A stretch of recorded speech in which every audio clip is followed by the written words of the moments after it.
Hello students, welcome to Wintop classes. और आज की क्लास में स्टार्ट करने वाले कक्षा 10वीं का विषय विज्ञान और प्रौद्योगिकी भाग 1 पाठ 7वां। पाठ का नाम है लेंस और उनके उपयोग, लेंसेज एंड दियर यूजेस।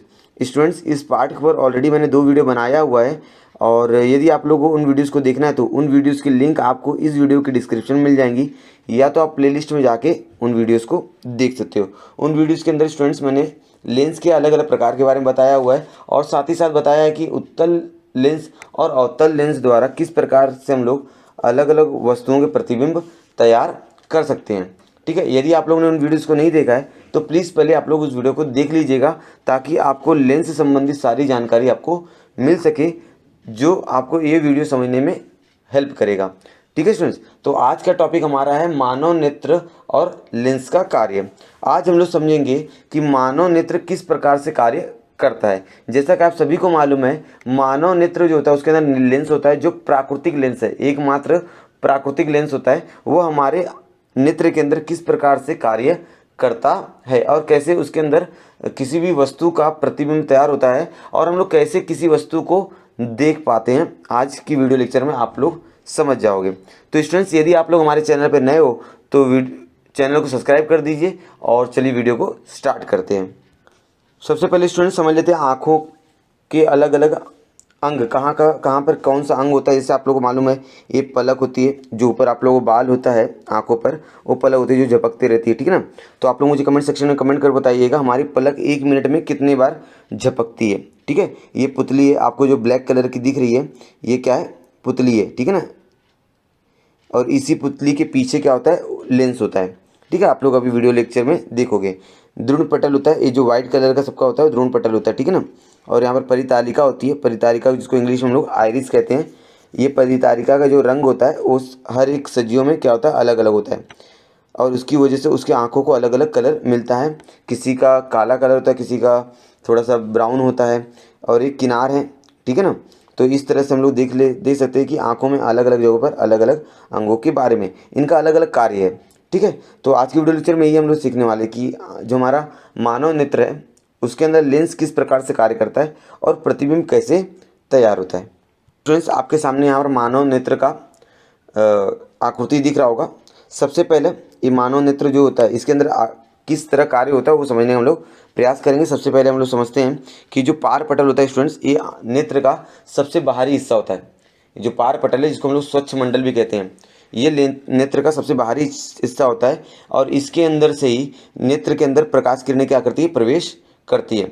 अधिकतम जो अपवर्तन होता है प्रकाश का इसी माध्यम से होता है, मतलब पार पटल से ही प्रकाश किरणें अंदर जाती हैं और यहीं से ज़्यादा ज़्यादा प्रकाश की किरण अंदर जाएगी। और इसके पीछे ही रहता है क्या, डायफ्राम। ठीक है ना, गहरा डायफ्राम आपको परितारिका दिख रही होगी, परितारिका दिख रहा है आपको, ये परितारिका दिख रहा है आप लोग, ये जो परितारिका है, ये परितारिका का रंग जो होता है अलग अलग सजियों में अलग अलग होता है। भिन्न भिन्न व्यक्तियों के परितारिका का रंग क्या होता है, अलग अलग होता है। सबसे पहले पार पटल के पीछे आप लोग देखोगे तो आपको परितारिका मिलेगा, जिसको इंग्लिश में हम लोग आइरिस कहते हैं। और इसी आइरिस का कलर या परितारिका का रंग अलग अलग सजियों में अलग अलग होता है। इसकी वजह से हर एक सजीव को एक अलग रंग का आँखों का रंग होता है। और परितारिका के मध्य भाग में अगर आप लोग देखोगे तो आपको एक छोटा सा छिद्र दिखाई देगा, जिसको हम लोग क्या कहते हैं, पुतली कहते हैं। ठीक है ना। परितारिका के मध्य भाग में अगर आप लोग देखोगे छोटा सा ब्लैक कलर का है पुतली, जिसके अंदर अगर आप किसी की आंखों में देखते हो तो आपका इमेज, आपका प्रतिबिंब उस व्यक्ति की आंख में आपको दिखेगा। तो उसी हिस्से को क्या कहा जाता है, पुतली कहते हैं। कभी आप किसी के सामने खड़े हो जाइए और उसकी आंखों में देखिए तो आपका इमेज, आपका जो प्रतिबिंब है उसकी आंखों में आपको दिखेगा। तो जो हिस्सा आप लोग देख रहे हो ना, उसे क्या कहा जाता है, पुतली कहा जाता है। ठीक है ना। और ये छोटा छिद्र होता है, पुतली में प्रवेश करने वाले प्रकाश की तीव्रता के हिसाब से नियंत्रित करती है। ये जो पुतली है ना, ये ना प्रकाश की तीव्रता के हिसाब से क्या करती है, नियंत्रित करती है। अगर प्रकाश की तीव्रता ज़्यादा रहेगी तो जो पुतली की स्नायु होती है वो संकुचित हो जाएगी। देखिए, आप लोग जब धूप में निकलते हो और जब सूरज की तरफ देखते हो तो आपकी स्नायु क्या हो जाती है, संकुचित हो जाती है। ये किसके कारण होती है, ये पुतली की वजह से, क्योंकि पुतली उतनी ज़्यादा प्रकाश को अपने अंदर नहीं ले सकता, इसलिए उसका क्या होता है, संकुचन होता है। लेकिन जब प्रकाश नहीं होता है या तो आप अंधेरे किसी जगह जा रहे हो तो आपका पुतली क्या होता है, पुतली की जो स्नायु होती है वो प्रसरण हो जाती है। बात समझ में आ रही है आपको। तो और पुतली के पीछे आपको एक दिखाई देगा, पारदर्शी भाग दिखाई देगा, जिसे हम लोग नेत्र गोलक कहते हैं। क्या दिखाई देगा? पारदर्शी भाग दिखाई देगा, फूला हुआ, जिसे हम लोग नेत्र गोलक कहते हैं। अर्थात हम लोग इसको क्या बोल सकते हैं? लेंस बोलते हैं, नेत्र लेंस कहते हैं। क्या कहते हैं? नेत्र लेंस कहते हैं। ठीक है ना, जो बिल्कुल पुतली के पीछे होता है, द्वितल होता है। और स्टूडेंट्स, हमारा मानव का जो नेत्र होता है वो उत्तल लेंस है। ठीक है ना, वो कैसा है? उत्तल लेंस जैसा होता है। उत्तल लेंस आप सभी को मालूम होगा, जिसके अंदर आपको वास्तविक उल्टा प्रतिबिंब तैयार होता है। ठीक है ना, तो वही मानव नेत्र लेंस जो होता है वो उत्तल लेंस जैसा होता है। ठीक है, तो और ये किलासन होता है, इसके किलासन जल भरा होता है इसके अंदर। आप लोग देखोगे इसके अंदर सिट्रियस ह्यूमस कलर का कांचन द्रव भरा रहता है इसके अंदर, कांचन द्रव। ठीक है, और जिसके नेत्र पटल में, और हमको मालूम होता है कि ये नेत्र लेंस द्वारा जो प्रतिबिंब तैयार होगा वह वास्तविक रहेगा और उल्टा रहेगा, क्योंकि आपको उत्तल लेंस के बारे में मालूम है। ठीक है स्टूडेंट्स, और आपको ये भी समझ में आना चाहिए कि दूरी की वस्तु जब हम लोग देखते हैं तो हमारा जो नेत्र का लेंस होता है वो चपटा हो जाता है। जब हम लोग दूर की वस्तु को देखते हैं ना, तो ये नेत्र लेंस क्या हो जाएगा? थोड़ा सा चपटा हो जाएगा। लेकिन जब हम लोग नज़दीक की वस्तु देखते हैं तो हमारा नेत्र लेंस क्या हो जाएगा? थोड़ा सा उभार निर्माण हो जाता है। जब नेत्र लेंस चपटा हो जाएगा स्टूडेंट्स, तो याद रखिएगा कि परितालिका और नेत्र लेंस के बीच की दूरी क्या हो जाएगी? बढ़ जाएगी। अर्थात नाभ्यंतर क्या होता है? बढ़ता है।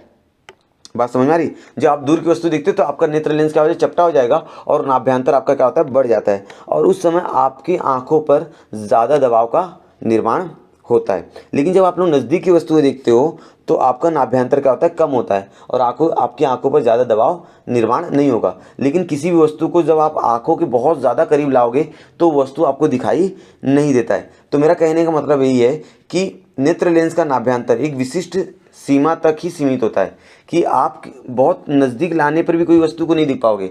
आप लोग कर सकते हो, अपने हाथों को अपनी आंखों के बहुत ज़्यादा पास लाओ, आपको अपने हाथ सही से दिखाई नहीं देंगे। तो एक विशिष्ट सीमा होती है, एक विशिष्ट दूरी होती है, उतनी ही दूर की वस्तुएं हम लोग देख सकते हैं। अभी आगे मैं वीडियो में बताऊंगा। बात यहाँ तक समझ में आ रही है स्टूडेंट्स? तो नाभ्यंतर की आवश्यकता के अनुसार जो नेत्र लेंस है वो अपना जो चपटा है या जो उभार करता है, ठीक है ना, उसको हम लोग क्या बोलेंगे? समायोजन शक्ति कहते हैं। नेत्र की क्या कहते हैं? समायोजन शक्ति कहते हैं। जब हमको दूर की वस्तु देखना पड़ता है तो नेत्र लेंस क्या होता है? चपटा हो जाता है। लेकिन जब हम लोग नज़दीक की वस्तु देखते हैं तो हमारा नेत्र लेंस क्या होता है? थोड़ा सा फूल जाता है। और इस गुणधर्म को हम लोग क्या बोलेंगे? समायोजन शक्ति कहते हैं। और जैसे ही स्टूडेंट्स यहाँ से प्रकाश किरणें नेत्र लेंस से अंदर जाएंगी तो यहाँ पर आपको याद होना चाहिए, यहाँ पर नेत्र पटल होते हैं, जिसको हम लोग रेटिना कहते हैं। क्या कहते हैं स्टूडेंट्स? रेटिना। जहाँ पर अलग अलग क्या होती हैं? कोशिकाएं होती हैं, संवेदनशील कोशिकाएं होती हैं। ये जो रेटिना पर यहाँ पर अलग अलग संवेदनशील कोशिकाएं होती हैं। ये संवेदनशील कोशिकाएं जो प्रकाश जैसे आता है तो इसके अंदर सारी जो कोशिकाएं हैं वो क्या हो जाती हैं? उद्दीपित हो जाती हैं, मतलब एकदम तैयार हो जाती हैं। और बाद में उन प्रकाश किरणों का वह विद्युत संकेत में क्या करती है? उत्पन्न कर देती हैं, विद्युत संकेत तैयार करती हैं। और यही विद्युत संकेत जो दृढ़ तंत्रिका कोशिका होती है ये मस्तिष्क तक पहुंचाती है। यहाँ पर बहुत सारे तंत्रिका कोशिका रहेंगी, ये मस्तिष्क तक देखा, नेत्र चेता ये मस्तिष्क तक पहुंचाती है। और मस्तिष्क बाद में क्या करेगा? उन संकेतों को समझेगा और उसके अनुसार आपको जानकारी देने का कार्य करता है, और उन संचलाओं संकलित करता है, जिससे हम लोग जो भी सामने वाली वस्तु है उसको हम लोग देख सकते हैं। और स्टूडेंट्स, जो यहाँ पर नेत्र लेंस में बहुत सारी कोशिकाएं होती है, लेकिन यहाँ पर मैं आपको 3 कोशिकाओं के बारे में बताना चाहूँगा, जिसके अंदर पहला कोशिका है रॉड सेल, दूसरी कोशिका है कॉन सेल, और तीसरा है गैंग्लियन सेल। ठीक है ना, पहला रॉड, दूसरा कॉन, तीसरा गैंग्लियन। इसमें जो रॉड सेल होता है ना वो हमारी आंखों में 120 मिलियन होता है। कितना होता है? 120 मिलियन। ठीक है ना, और ये क्या करते हैं? रॉड सेल हमारी आंखों में ब्लैक एंड वाइट जो रंग है उसकी पहचान कराने का कार्य करते हैं। ठीक है ना, समझ में आ रहा है? और रात के समय ये देखने में मदद करते हैं। रात के समय जब रात हो जाती है तो उस समय रॉड सेल ज़्यादा हमारे आंखों में एक्टिव होते हैं, क्योंकि उस समय हमको ब्लैक एंड वाइट चीज़ें ज़्यादा देखनी पड़ती हैं। तो ये रॉड सेल का कार्य है। 120 मिलियन कोशिकाएं नेत्र में पाए जाते हैं। ये हमारे शरीर में ब्लैक एंड वाइट कलर को पहचानने कार्य करते हैं, और रात के समय इसका उपयोग ज़्यादा किया जाता है। और दूसरा जो सेल है cone cell, CONS, cone cell, जो हमारे शरीर में 6 मिलियन है। कितना है? 6 मिलियन है। और जो हमारे शरीर में अलग अलग रंगों को डिटेक्ट करता है, अलग अलग रंगों की पहचान करता है, जैसे लाल कलर, बैगनी कलर, गुलाबी कलर, ठीक है ना, अलग अलग कलर जो है उनकी पहचान करने काम कौन करेगा, कौन सेल करता है, ठीक है ना, ये आपको याद होना चाहिए। और उसके बाद गेंगलियन सेल है। गेंगलियन सेल जो स्टूडेंट्स होता है वो मूवमेंट्स को बताता है, जैसे पंखा हिल रहा है तो मालूम पड़ता है ना पंखा हिल रहा है, जैसे कोई व्यक्ति दौड़ रहा है तो हमको कैसे मालूम पड़ रहा है व्यक्ति दौड़ रहा है, तो ये बताने कार्य कौन करता है, गेंगलियन सेल करते हैं, गेंगलियन कोशिका। जैसे कोई ट्रायंगल है, ट्रायंगल का आकार कोई भी रचना देख के आप बता सकते हो कि वो त्रिभुज है, वो सर्कल है, वो कौन सी रचना है, और सामने क्या चीज़ चल रहा है, कोई खेल रहा है, कोई कूद रहा है, ये सारी चीज़ों की जानकारी बताने काम कौन करता है, गेंगलियन सेल करता है। स्टूडेंट्स, आपको अगर नॉलेज है अलग अलग कोशिकाओं के बारे में नेत्र के, तो आप मुझे कमेंट सेक्शन में कमेंट करके बता सकते हो। मुझे रॉड सेल, कॉन सेल और गेंगलियन सेल के बारे में थोड़ी बहुत जानकारी थी जो मैंने आपसे बताई है। यदि आपको और जानकारी है तो आप मुझे कमेंट सेक्शन में कमेंट करके बता सकते हो। तो स्टूडेंट्स, इस तरह से समझ लिया कि हमारे शरीर में किसी भी वस्तु का प्रतिबिंब कैसे तैयार होता है, ठीक है। तो ये पूरा आपको समझा है। अब मैं आप लोग के लिए बहुत सारी चीज़ें लिख के रखा हुआ हूँ, उनको पढ़ पढ़ के आपको समझाता हूँ। मानव नेत्र और लेंस का कार्य, ह्यूमन आई और वर्किंग ऑफ इट्स लेंस। मानव नेत्र एक अत्यंत पतली पारदर्शक झिल्ली होती है जिसे हम लोग स्वच्छ पटल कहते हैं या पार पटल भी कहा जाता है, जिसके अंदर से अधिकतम प्रकाश की किरणें क्या होती हैं, हमारे नेत्र के अंदर क्या करती है, प्रवेश करती है। नेत्र में प्रवेश करने वाली प्रकाश की किरणों का अधिकतम अपवर्तन इसी पारदर्शक पटल से होता है। जो स्वच्छ पटल है ना, पार पटल, उसी से ही बहुत सारी किरणों का, अधिकतम प्रकाश किरणों का अपवर्तन वहीं से होता है। तो बहुत लोग कहते हैं कि आँखों के अंदर प्रकाश का अपवर्तन होता है कि परावर्तन होता है, तो नेत्र के अंदर प्रकाश का अपवर्तन होता है, ठीक है ना। हम पीछे का गहरा डायफ्राम होता है। अगर हम लोग बात करें किसकी बात करें, स्वच्छ पटल की, उसके पीछे डायफ्राम रहेगा जिसको हम लोग परितारिका कहते हैं, जिसको इंग्लिश में आइरिस कहा जाता है। भिन्न भिन्न व्यक्तियों के शरीर का आंखों में जो परितारिका का रंग होता है वो अलग अलग होता है। परितारिका के मध्य भाग में एक बदल सकने वाला व्यास होता है, मतलब एक उसमें छिद्र होता है, छोटा सा छिद्र होगा जिसका व्यास बार बार क्या होता है, बदली होता है। वो कैसे बदली होता है, वो निर्भर करता है कि आप दूर की वस्तु देख रहे हो कि नज़दीक की वस्तु देख रहे हो। बात समझ आ रही है, ठीक है ना। तो इसे पुतली कहते हैं। पुतली नेत्र में प्रवेश करने वाले प्रकाश की तीव्रता को नियंत्रित करता है, कि आंखों में आने वाली जो प्रकाश की तीव्रता होती है कभी कम होती है कभी ज़्यादा होती है, लेकिन उसका सही तरह से उसका हमारी आंखों में प्रतिबिंब तैयार होना चाहिए, इसलिए उसका बदल सकने वाला व्यास होता है किसके अंदर, वो पुतली के अंदर। यदि प्रकाश की तीव्रता अधिक होती है पुतली संकुचित हो जाती है। अगर जब प्रकाश बहुत ज़्यादा होता है तो पुतली क्या हो जाती है, संकुचित हो जाती है। जैसे मैंने पहले ही बताया, यदि आप सूर्य प्रकाश में निकलते हो और सूरज की तरफ देखते हो तो आपकी पुतली क्या हो जाती है, उस समय संकुचित हो जाती है। मतलब बहुत ज़्यादा मात्रा में प्रकाश आता है लेकिन उतनी ज़्यादा मात्रा में प्रकाश हमारी आंखों में प्रवेश नहीं कर पाएगा, इसलिए पुतली क्या हो जाएगी, संकुचित हो जाएगी। और जब पुतली के पृष्ठभाग पर एक पारदर्शी उभार होता है जिसे हम लोग नेत्रगोलक कहते हैं, या आप लोग बोल सकते हैं नेत्र लेंस कहते हैं। नेत्र की पुतली बिल्कुल पीछे द्वितल केलासी भाग होता है। द्वितल से केलासी भाग मतलब उत्तल लेंस होता है, उत्तल लेंस, ठीक है। वो लेंस है, कौन सा लेंस है, उत्तल लेंस है। केलासी लेंस आवश्यक नाभ्यंतर की दूरियों को सूक्ष्म समायोजन करता है। केलासी लेंस क्या करेगा, जो भी नाभ्यंतर उनकी दूरी को कम ज़्यादा करेगा। जब आपको दूर की वस्तु देखनी है तो नाभ्यंतर क्या हो जाएगा, बढ़ जाएगा, मतलब आपका नेत्र लेंस क्या हो जाएगा, चपटा हो जाएगा। लेकिन जब आपको नज़दीक की वस्तु देखनी है तो आपका नाभ्यंतर कम हो जाएगा, नेत्र लेंस क्या हो जाएगा, फूल जाएगा। ये कौन करता है, ये करता है आपका लेंस, ठीक है। ये लेंस का कार्य है। और आप सभी को मालूम है जो उत्तल लेंस होते हैं उनसे वास्तविक और उल्टा प्रतिबिंब तैयार होता है। मतलब हमारे नेत्र लेंस में भी जो प्रतिबिंब तैयार होता है वो उल्टा होता है और वास्तविक होता है, ठीक है। उल्टा जो रेटिना है जिसको मैंने बताया कि नेत्रपटल, वहाँ उल्टा प्रतिबिंब तैयार होगा और बाद में जो कोशिकाएं हैं, दृढ़ कोशिकाएं, उस जो विद्युत संकेत है उसको मस्तिष्क तक ले जाएंगे और मस्तिष्क उसको कार्य करेगा, इन संकेतों का स्पष्ट अर्थ स्पष्ट करेगा और आपको मालूम पड़ती है जो हम लोग वस्तु देख रहे हैं वो क्या है। बात यहाँ तक समझ में आ रही है स्टूडेंट्स। तो दूर की वस्तु जब हम लोग देखते हैं तो नेत्र लेंस चपटा हो जाता है, नाभ्यंतर क्या होता है, बढ़ जाता है। और जब हम लोग नज़दीक की वस्तु देखेंगे तो नेत्र लेंस क्या हो जाएगा, उभर जाएगा, मोटा हो जाएगा और नाभ्यंतर कम हो जाएगा। इस प्रकार हम लोग किसी भी वस्तु को देखते हैं। यहाँ पर स्टूडेंट्स आप लोग के लिए यहाँ पर डायग्राम मैंने रखा हुआ है कि किस समय हमारा नेत्र लेंस कैसा रहेगा। नेत्र लेंस चपटा हो जाता है कब, जब हम लोग दूर की वस्तु देखते हैं। देख लीजिए बहुत पतला हो गया है, देखिए इसकी तुलना में बहुत पतला है, क्योंकि हम लोग दूर की वस्तु देख रहे हैं तो बहुत चपटा हो जाएगा। लेकिन जब हम लोग नज़दीक की वस्तु देखेंगे तो नेत्र लेंस क्या हो जाएगा, थोड़ा फूल जाएगा। देख लीजिए आप लोग, एक जो कोशिका है, रोमक कोशिका है, उससे थोड़ा दूर के यहाँ पर पूरा चिपका हुआ है, ठीक है, क्योंकि यहाँ पर दूर की वस्तु देखेंगे तो नेत्र लेंस चपटा हो जाएगा, नज़दीक की देखेंगे तो थोड़ा सा वो उभर जाएगा। अब जब चपटा हो जाएगा तो इनके बीच की दूरी क्या हो जाएगी स्टूडेंट्स, बढ़ जाएगी, मतलब इनका नाभ्यंतर क्या होगा, बढ़ जाएगा। और यहाँ पर जब ये फूल जाएगा तो बीच की दूरी क्या हो जाएगी, कम हो जाएगी, अर्थात नाभ्यंतर जो हो रहेगा स्टूडेंट्स वो क्या हो जाएगा, यहाँ पर कम हो जाएगा।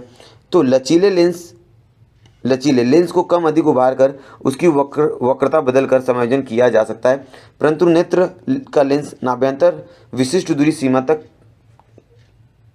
से कम नहीं कर सकते, मतलब बहुत ज़्यादा सीमा से हम लोग कम नहीं कर सकते। बहुत ज़्यादा हाथ आपके करीब लाओगे तो आपको हाथ दिखना बंद हो जाएगा।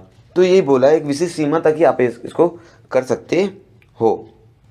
सामान्य नेत्र से कम से कम दूरी पर रखी वस्तु को बिना किसी तनाव से देखी जा सकती है। सामान्य नेत्र मतलब जिसको चश्मे नहीं लगे हुए, जिनको किसी भी प्रकार का दृष्टि दोष नहीं है, उसकी नेत्र को हम लोग सामान्य नेत्र कहते हैं। अगर उसको नज़दीक वस्तु सुस्पष्ट देखनी है बिना किसी तनाव के, तो उस वस्तु को देखने के लिए जो न्यूनतम दूरी कहते हैं, उस वस्तु को देखने की क्या कहते हैं हम लोग, न्यूनतम दूरी होते हैं। और किसी भी न्यूनतम दूरी जो होती है वस्तु की वो 25 सेंटीमीटर होती है। 25 सेंटीमीटर न्यूनतम दूरी होती है। 25 सेंटीमीटर से आप लोग कम लाओगे ना, 25 सेंटीमीटर से अगर आपने दूरी कम लाई तो आपको वस्तुएं दिखना थोड़ा सा, आपकी आंखों पर दबाव निर्माण होगा। आपके हाथों को आपके आंखों के समय बहुत देर तक रखो तो आपके आंखों को तनाव निर्माण होगा और आपकी आंख दर्द करने लग जाएगी, क्योंकि आप 25 सेंटीमीटर से बहुत ज़्यादा करीब ला दिए हो। तो उस समय आपकी आंखों पर दबाव निर्माण होगा और आपका सर दर्द कर सकता है, ठीक है ना। तो न्यूनतम दूरी जो हमारे नॉर्मल आइज़ की है वो कितनी है, 25 सेंटीमीटर है। नेत्र की जिस अधिक से अधिक दूरी की वस्तु हमें सुस्पष्ट देख सकते हैं, उससे दूरी के सुस्पष्ट दूरी को अधिकतम दूरी कहते हैं। हम लोग जितना अधिक से अधिक दूरी को देख सकते हैं उससे हम लोग क्या बोलेंगे, अधिकतम दूरी कहेंगे, दृष्टि की अधिकतम दूरी। और सबकी दृष्टि की जो अधिकतम दूरी होती है सबकी अलग अलग होती है, ठीक है ना, किसी का फिक्स नहीं है, अधिकतम दूरी किसी की फिक्स नहीं, सबका अलग अलग होता है। कोई ज़्यादा दूर की वस्तु देख लेता है, कोई बहुत ज़्यादा दूर की वस्तु नहीं देख पाता है। वो निर्भर करता है कि उसकी जो सुस्पष्ट दूरी अधिकतम दूरी वो कितनी है।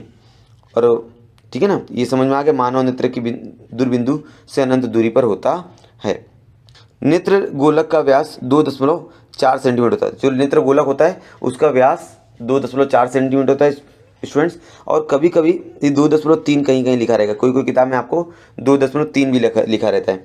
मानव नेत्र में लेंस का कार्य अत्यंत महत्वपूर्ण है, सही बात है। वही तो प्रकाश किरणों को क्या करता है, एक जगह इकट्ठा करने काम करता है, ठीक है ना। चपटा हो जाता है, जब प्रकाश ज़्यादा होता है चपटा हो जाता है, जब प्रकाश कम होता है तो वो फूल जाता है।